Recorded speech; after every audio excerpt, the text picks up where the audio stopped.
You're listening to Probability Matters, brought to you by the Rocky Mountain section of the AIHA. Welcome, everybody, to the second episode of Probability Matters. I am your host, Kyle. This is Mwangi. And today's topic, the devil in the devices. We talked in episode 1 a lot about data and the importance of data. But here is actually the intersection where you and I met a couple years ago. Was at the intersection of data and data backing up needing potentially a device. Yeah.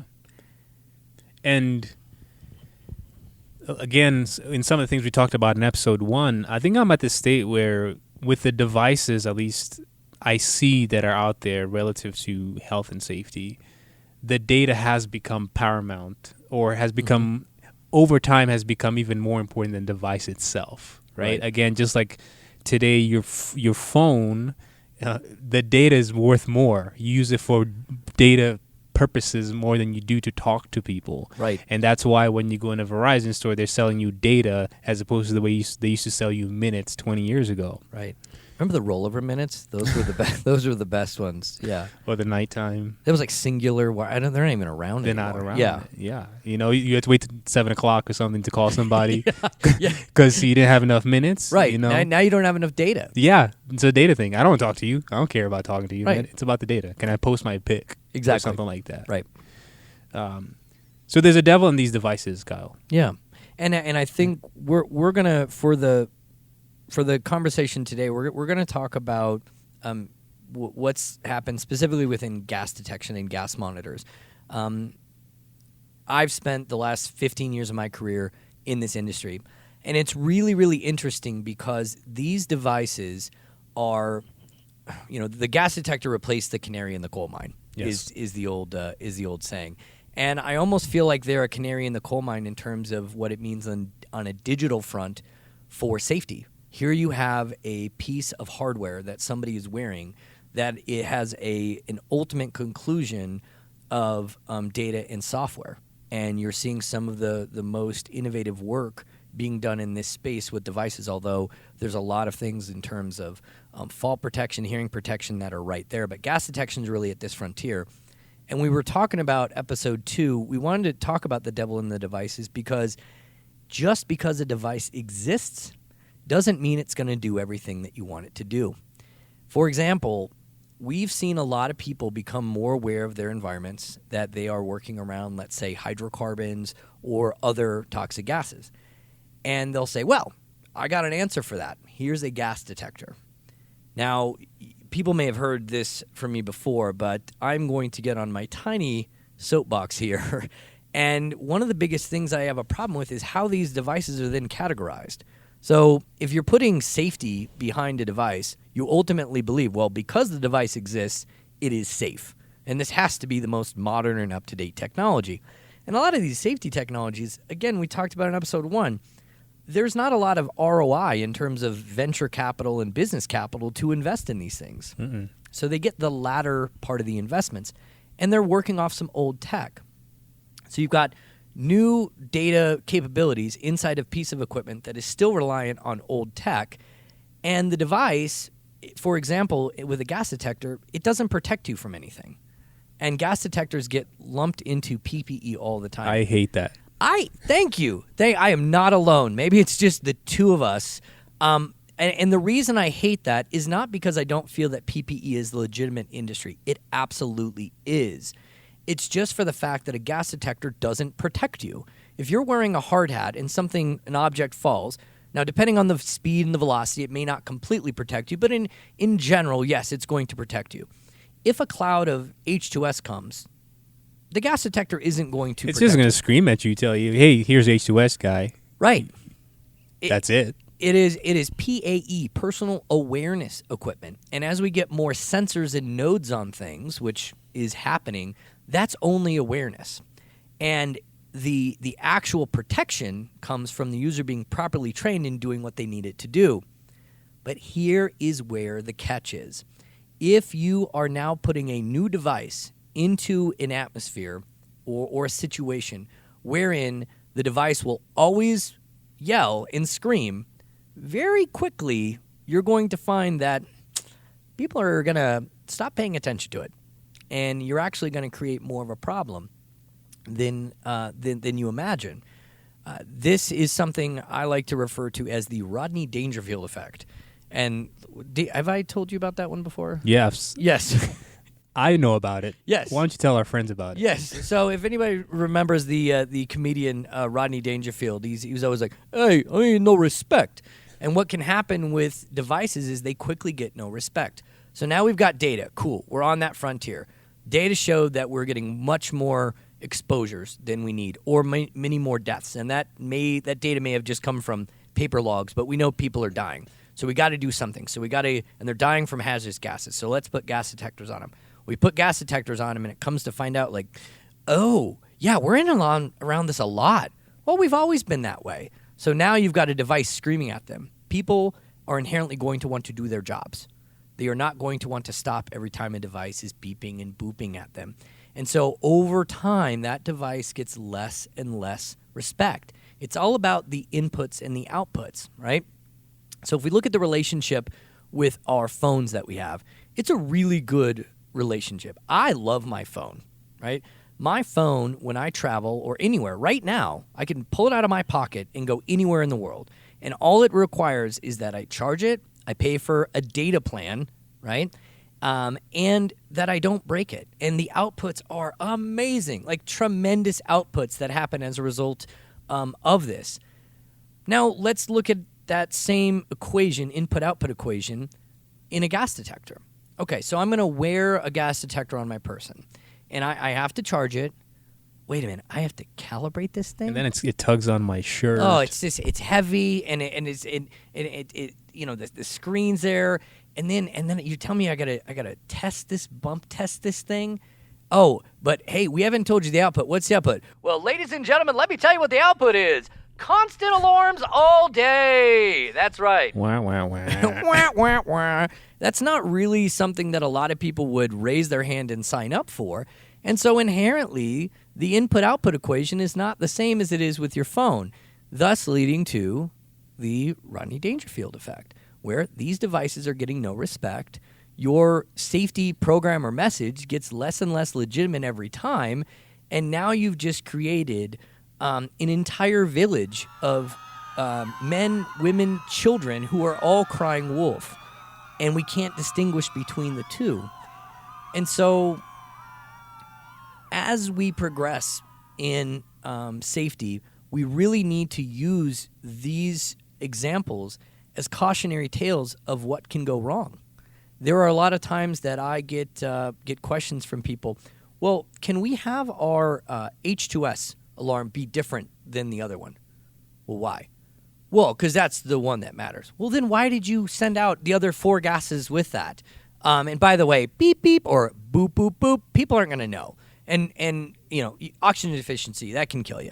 You can definitely get hurt or killed from an explosive gas. Yes. Carbon monoxide, silent killer. That's for a reason. It's always there. You guys, by the way, you have way more CO than you guys know. So if you're going to equip a device and put a device on somebody, you better make sure that if it is going to alarm, you're going to do something about it. Because if you just send out a device, you are doing yourself a tremendous disservice. Almost an idle, I'm not going to say idle threat, but right, you try to say, hey, if you do this is what's going to happen. Oh, and then it doesn't happen. Especially in the realm of a device that's supposed to be life-saving. Right. If the user you're giving that device to doesn't understand or you're actually not setting them up for success, right? So first of all, you give it to them and you ask them to do something, and you know that's something, maybe they're working with engines or something, and you know CO is going to go off. Mm-hmm. One, I'm not going to say you don't give it to them, but what is your success there? Right. To that worker, to your program. Because that worker is going to get pissed off. Yeah. Because you're like, duh, I work with engines, and this is the way this place is designed, so CO is going to go off, and then you're going to be on my butt about having alarms. Yeah. Do you even know, corporate guy, what I do? Yeah. Do you have any idea what I do? Yeah. You know? And I don't think people really know. Like, if you buy a product out of the box, we're constantly customizing things. You know, you sign up for an app, and then, okay, well, let me put in my home address, and let me put in this. With gas detection, folks, you can change your alarm set points. Now, I'm not going to openly advocate for this, but as you mentioned in episode 1, in terms of these are the written rules and this is why we've always had it, well, if nobody's doing anything about it, change them, because then it's going to be legitimate. Because then you're reflective. You're looking at where your risk tolerance is, where your risks are, right? And you say, okay, this is where we feel. Obviously, again, there's law. There's certain limits, 10% LEL that OSHA is going to look at, of course. Right? But I'm still advocating to say, like, just because OSHA says that, you still need to look at what you're doing, what's happening, and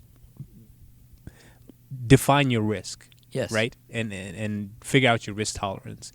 Because I'm not saying that you should put people in 10% LEL, but maybe where you work at, maybe 5% LEL is where you should be setting your monitors, right? Because of the conditions you work in, right? Right. And versus simply defaulting to what is typically known. So that's why, again, I'm saying catching up to where you're at, right? Realizing where you're at.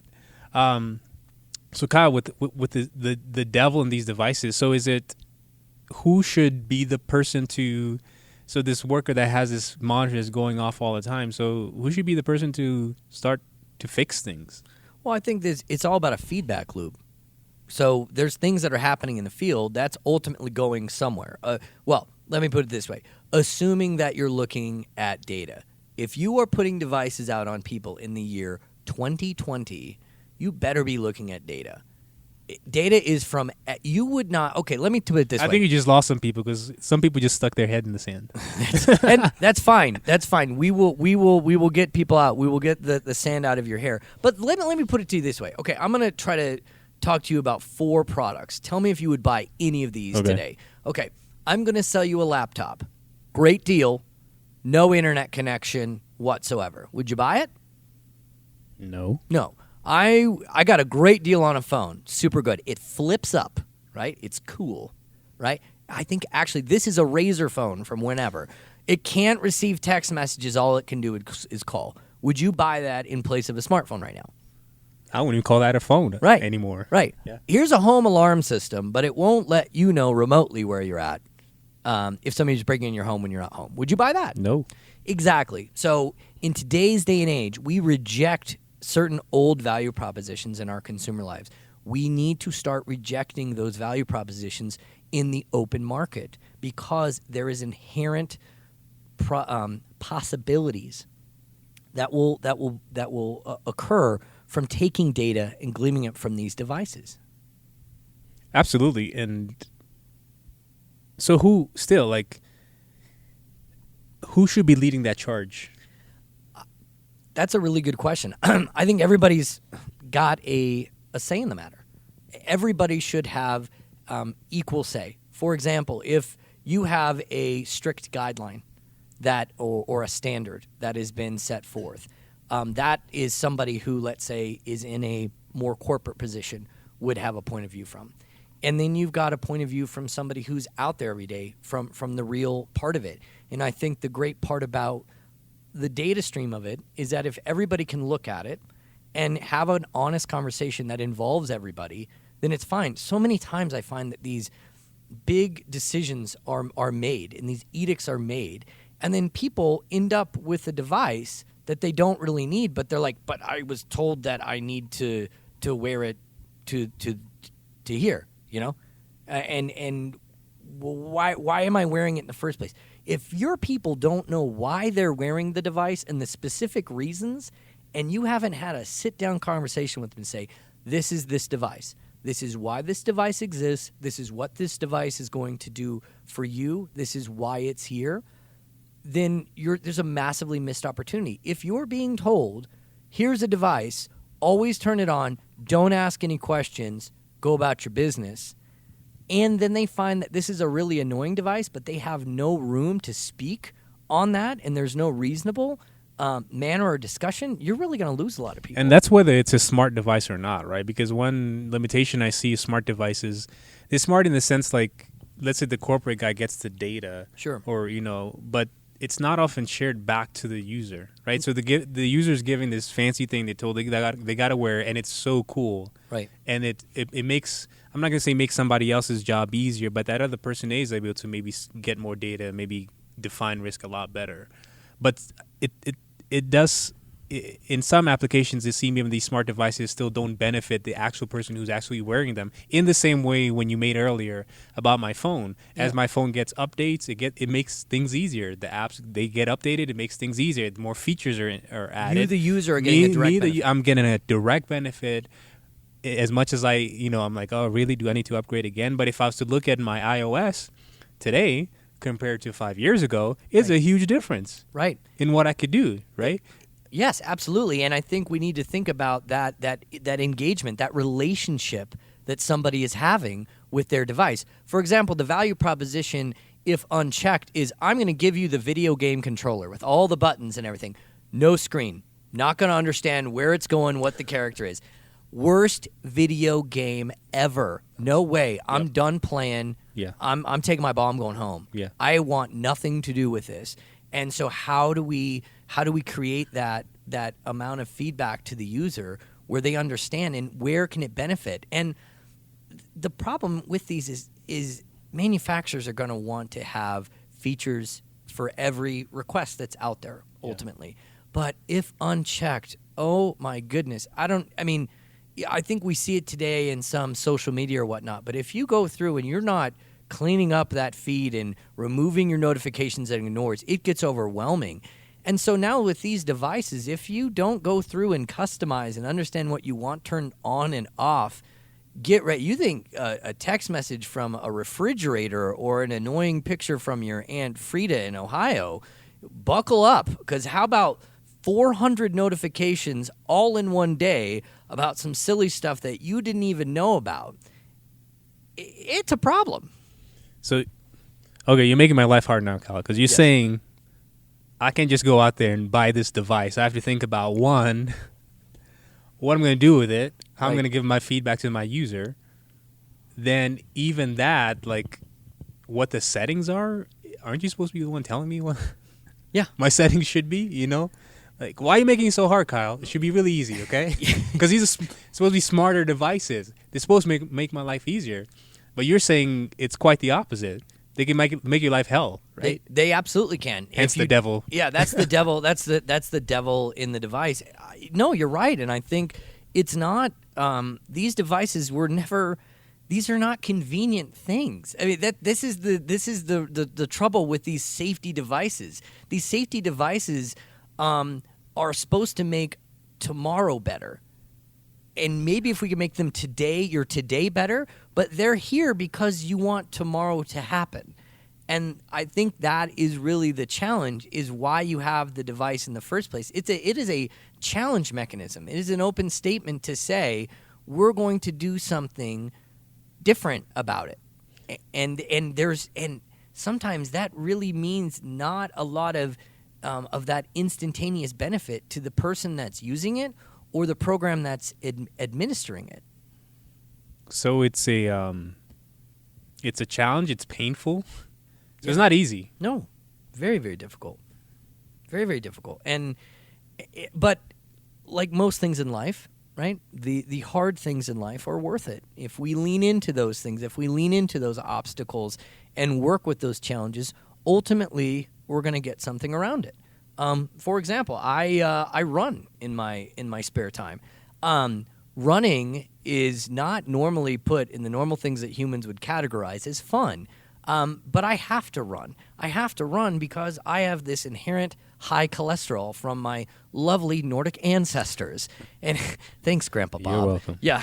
And as a result of that, I have to do things to counteract some of these inherent dangers that are happening. It is not convenient to wake up at 5:45 in the morning and dole out 4 miles on a Hampton Inn treadmill.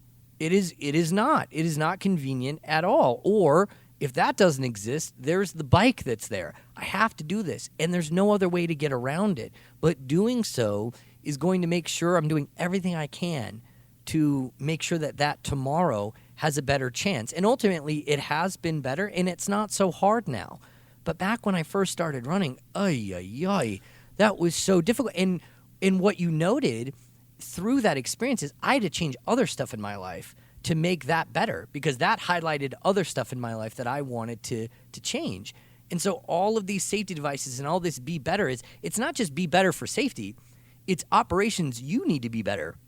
Actually, we need to up the bill of materials on this tank, because this tank can't be off-gassing everything. Wait a minute. You're telling me, fancy safety person, with all your data and all your fancy... And your tuxedo, your safety tuxedo. Safety tuxedo and all your fancy safety caviar, that now I have to spend a CapEx of $1.5 million to alleviate this. I don't know about that. Yeah, and the guy before you never had these kind of requests. Yeah. Why don't you be like Frank? Frank was cool. Yeah. Frank's retired now. Right. And so the devices, okay, we're going to have the device. Okay, now this device is just set off. It's not a Pandora's box, because it's really not. But now this device has highlighted all of these things. Now, where do we mitigate that? Where do we put that in proper context? But note, if you're going to put a device, it's only going to mean more challenges. Behind mountains are more mountains that we're going to have to continue to climb in order to get here. So again, big shout out to Head in the Sand folks. They're going, we don't have that problem because we just don't deal with it. Pretty cut and dry, pretty simple. I mean, I think it really comes back to that, is that it is literally one of the, it's like this. If you're on a game show, it's like, all right, welcome to the game show, ladies and gentlemen. All right, behind door one is basically the same thing that you've been doing. Easy coasting, no reporting, high fives from everybody. All right, what's behind door number two? Behind door number two, we have a delightful, anxious-ridden future. Yes, lots of reporting, tons of difficult conversations, and we're going to ask for more money. Mwangi, which door you want to choose? I gotta go with one. Right. Why complicate my life? It's a lot easier to be able to do, and these devices are the canary in the coal mine. And right now, I've seen organizations do this well, and I have seen organizations do this horribly. And I have seen organizations make broad scope recommendations and requirements to people without walking through it. So people end up in places where they're having equipment, never being trained on it, not knowing anything. And when the device does what the inherent thing said, just ignore that. Keep working. Don't worry about it. That's going to be a huge problem in the be better part of safety. Is how are we going to be better through this difficult struggle? How are we going to get through this together when it can get fumbled and mishandled so easily? My challenge to those people that are, whether they're administrators, maybe the dude who's in charge of the CapEx. Right. If you're gonna make that call, know what call you're making, right? So if you're gonna choose not to buy XYZ for this person, yeah, spend a day with them, doing what they're doing. Walk them out in their shoes. Walk in their shoes. The next thing you need to think about, if your kid was this person, if your kid wanted to grow up to be this person, would you hold back that CapEx now? Yeah. You know? And that comes back to the devil in the devices, because you may feel like, okay, it's too much information, or it's too much. But if it was somebody from your family, if it was yourself or somebody you know, would you make the same decision? Yeah. Secondly, and then would you also look at that data the same way? Would you make excuses for data or some data points and say, oh, that's anomalous, and you wouldn't act on it because, oh, that's weird, that doesn't happen, whatever, that's not. Yeah. But if that anomaly was happening to somebody you know, would you do the same thing? Yeah. Right? And that'll be the challenge. So when it comes to, like you said, Kyle, you can coast and say, like, you open door number one, why should I really ruffle my feathers? Who cares, right? Right. But door number 2 is right. It's scary because you don't even know what battles you're gonna fight. It'd be cool even if I was like, hey Kyle, tomorrow you're gonna battle a dragon. Yeah. So you're gonna go home to Google and figure out like how to fight a dragon and like what are the power moves or whatever, right? But you don't even know what you're gonna fight with when you open door number 2. You have no idea. Absolutely, right? absolutely. It's a completely uncertain future. Yeah. That for the most part, I don't know if what it's going to give me. I'm prepared to even know how to handle what it's going to do because I don't know. I went to school for safety and IH. I didn't go to school for data and making sense of the report or psychology. Now I gotta talk to people. Yeah, you know, like what's that? Just whole read my thing? report, man. Yeah, Why do I gotta talk to you, dude? Yeah, ugh, people. Yeah, it gets very, very difficult to do. But I think you make a really good point in the personalization of that and really bringing it down to that point and really understanding what we can do. And I think that's really, really, really sage advice for safety managers, operations managers to keep in mind is how are we going to go about understanding the real impact of the health and safety it is to our workers. And again, it's never about the health and safety of today. I would argue that for the most part, that the today factors, the safety industry has done a very good job of mitigating. Yeah. But the tomorrow factors are the tough factors that are going to require some messy solutions that are, that it will ultimately become clear. But the tomorrow problems are always harder to solve than the today problems. Because the tomorrow problems, are going to be more complicated. Like, yes. There's this growing approach called total worker health, where it's looking at the worker, obviously the workplace, but then the other things that influence how that worker works, basically, right?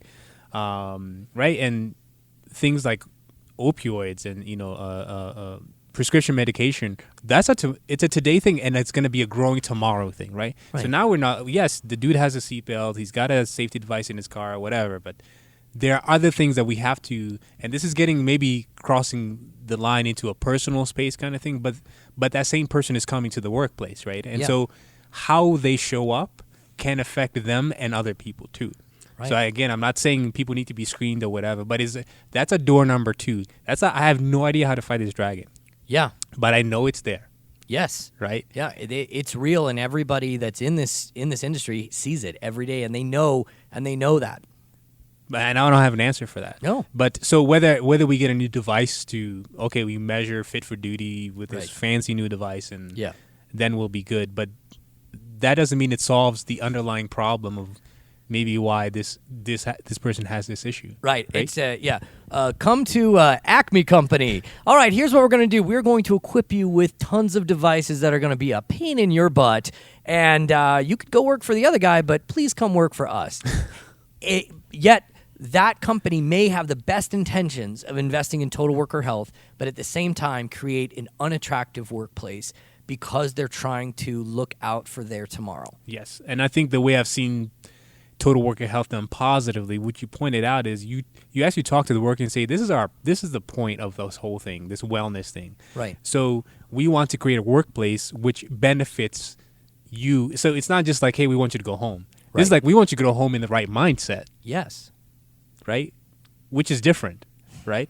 Than just going home. Because you could go home and, punch a wall or something like that, or you go home super happy. But the idea is like this extension of you, the individual, and making sure that barrier or that transition between the workplace and home or whatever, it's a smooth transition, right? You're not, I'm at work, I can't wait to go home, or you wake up in the morning like, oh my God, I have to go to work or whatever. And I'm not saying that's not going to happen, but again, that's a door number 2 kind of thing, right? Yeah. And devices can help, yes. And the devices can hurt if you don't use the data in the right way, if you don't implement or if you don't think about what you're trying to do with it. And even then, I'm not saying that you have to write this perfect program, right? No. There's evolutions. But if you come in, if you know your why, right? If you know why I'm getting this device, if I'm getting this device because, I have no idea what's going on. Yeah. And my checkbox number 1 is to have an idea of what's going on. then number 2 will figure it out. And you be honest about that, right? Yeah. But you can't go from number 1 to number 10. Oh, because I handed out the devices, the guys are going to know the alarm, so everything's going to stop. No. Ta-da. No, it's not that way at all. So it is a tough road to go on, but I think it's a noble one. I think it's the one that people need to go through. And I think the question to our listeners is, everybody listening here probably has some challenge at work that they're aware of, that they're trying to understand how to solve for. And now that we've talked about the devil in these devices, Mwangi, I'd maybe appreciate some parting words or guidance from somebody who's living it every day, who's gone through it, to help understand, all right, hey, we opened door number 2. Where do we go from here? Tell us. Episode 2.0, and we're out. Peace.